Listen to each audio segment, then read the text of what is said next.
Mimpi timnas Indonesia untuk berlaga di Piala Dunia 2026 terus dirajut. Salah satu caranya adalah dengan menambah kekuatan lewat pemain naturalisasi yang kini bermain untuk klub-klub di Eropa. Bergabungnya pemain naturalisasi terbukti telah membuat Indonesia makin kompetitif. 3 nama telah diumumkan PSSI untuk bergabung ke dalam tim asuhan Patrick Kluivert. Emil Audero, Joy Pelupesi dan Dean James akan bergabung dengan Jai Itses dan kawan-kawan. Setelah sebelumnya Ole Romani dipastikan bergabung pada akhir 2024 lalu. Lantas, mengapa PSSI memilih 3 pemain tersebut? Mari kita ulas bersama. Sosok Emil Audero sudah banyak diisukan masyarakat Indonesia.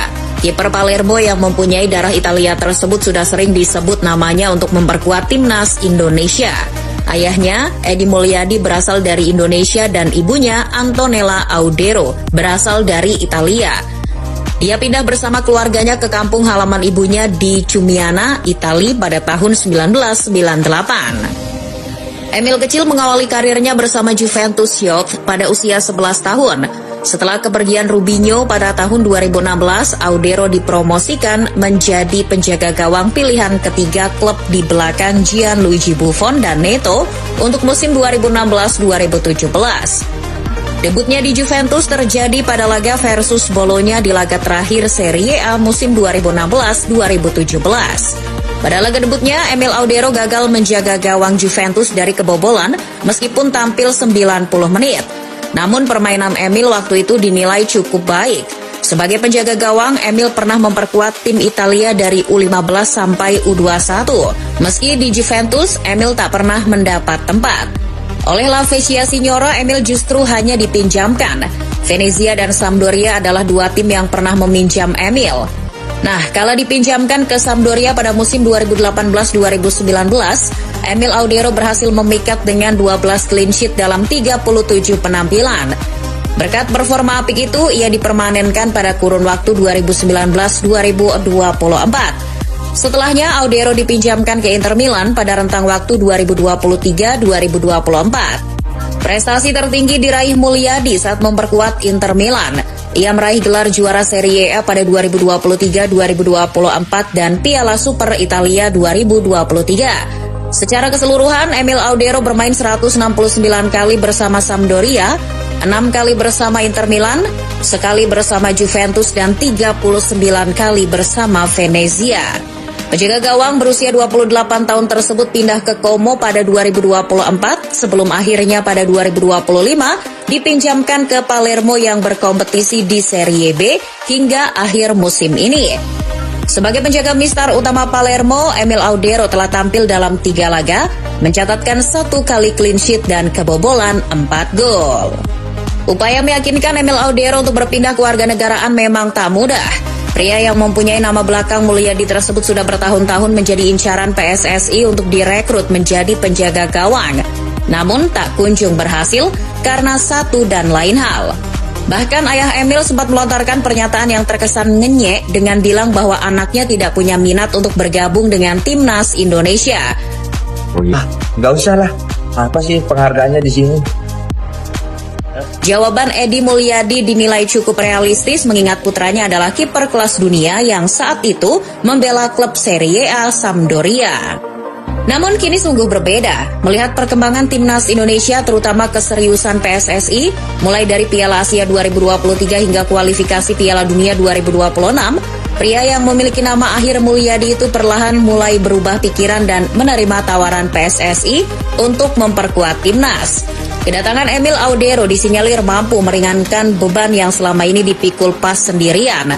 Ketika menghadapi pertandingan yang sengit, ada kemungkinan Martin Paes absen karena cedera atau akumulasi, mengingat PAS sendiri sudah mendapat kartu kuning. Tanpa mengecilkan kualitas kiper lokal, kehadiran Emil Audero bisa menjadi pelapis yang sepadan.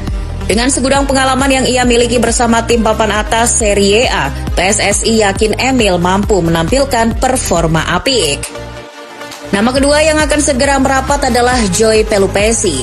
Joy lahir di Almelo, Belanda 15 Mei 1993. Dilihat dari namanya, pemain jebolan Akademi Twente itu jelas merupakan keturunan Maluku.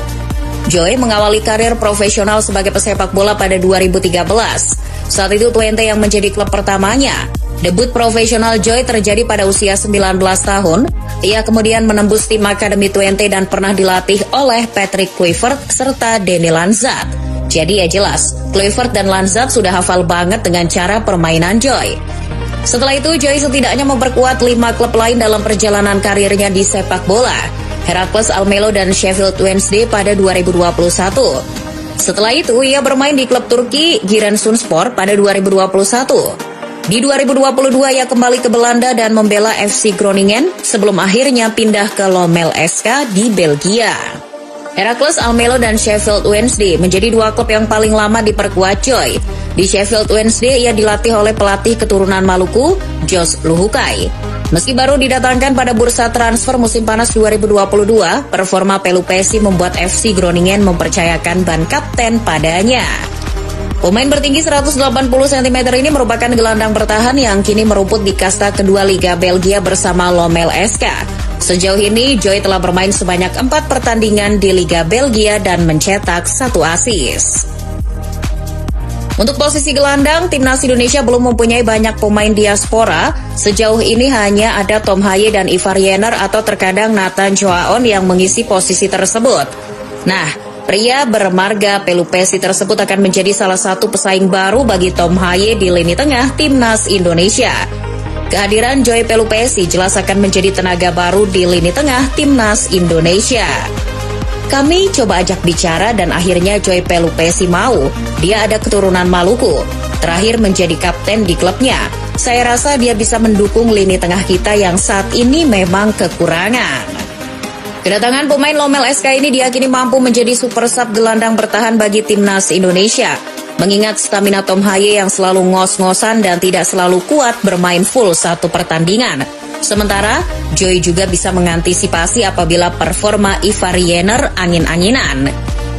Kedatangan Joy Pelupesi juga menggantikan isu hadirnya Jairo Riedwold yang sangat alot untuk bergabung dengan Timnas Indonesia. Berdasarkan kabar dari Ketum PSSI Erick Thohir, naturalisasi Jairo Riedwold belum bisa diproses. Urusan berkas menjadi penyebab sulitnya proses naturalisasi gelandang asal Belanda tersebut. Yang terakhir ada Dean James. James merupakan bek kiri asal klub Go Ahead Eagles. Ia lahir di Leiden, Belanda pada 30 April 2000. Ia memiliki keturunan Indonesia dari sang kakek yang berasal dari Semarang dan ibunya dari Surabaya. Berasal dari Akademi Volendam, arek Surabaya tersebut tampil apik bersama Go Ahead Eagles di Eredivisie. Ia merupakan bek kiri utama, tampil 22 kali di semua kompetisi dan membawa Eagles ke peringkat ke-7 klasemen sementara Eredivisie. Dean James mengawali karir dengan masuk Akademi Ajax Amsterdam. Kemudian pemain berpostur 1,77 meter tersebut pindah ke Akademi Volendam pada musim 2014-2015. Dean kemudian dipromosikan ke FC Volendam pada 1 Juli 2020 usai tampil mengesankan mulai dari kelompok usia U17, U19 dan U21. Selama 3 musim membela FC Volendam, Dean mencatatkan total 55 penampilan di semua kompetisi dengan membukukan 2 gol dan 2 assist. Dean James diproyeksikan menjadi bek kiri untuk pelapis dari Calvin Verdong. Dengan kedatangan Dean James, stok bek kiri Timnas Indonesia melimpah. 6 pemain mengisi posisi bek kiri Timnas jika Dean James resmi disumpah. Kehadiran pemain berusia 24 tahun itu di Timnas Indonesia merupakan sebuah ancaman bagi pemain posisi bek kiri lainnya. Jam terbangnya bersama Go Ahead Eagles akan menjadi modal yang mungkin saja akan membuatnya mengisi ruang tim utama. Dan pemain yang boleh jadi terancam posisinya adalah Shiny Patinama. Pemain khas Yupen itu acap kali bermain buruk. Lihat saja bagaimana ia melakukan blunder saat Indonesia takluk menghadapi Cina. Sementara untuk Calvin Verdong, posisinya mungkin tak akan digeser oleh Dean James. Pemain NEC Nijmegen itu selalu tampil menawan di klubnya. Di tim nasional, penampilan Verdong sangat jarang mengecewakan. Lantas, kalau ada James, Verdong mau taruh mana? Patrick Kluivert bisa saja mencoba Verdong untuk naik lebih ke atas, yakni menjadi sayap kiri, alih-alih bek kiri seperti sedia kala. Jadi, Verdong tidak lagi dibebankan tugas bertahan, melainkan fokus untuk membantu serangan dari sektor kiri. Menurut Erick Thohir, ketiga pemain ini, Dean James, siap untuk dinaturalisasi. Oleh karena itu, dokumen mereka pun langsung akan diproses dengan harapan bisa segera membela timnas Indonesia.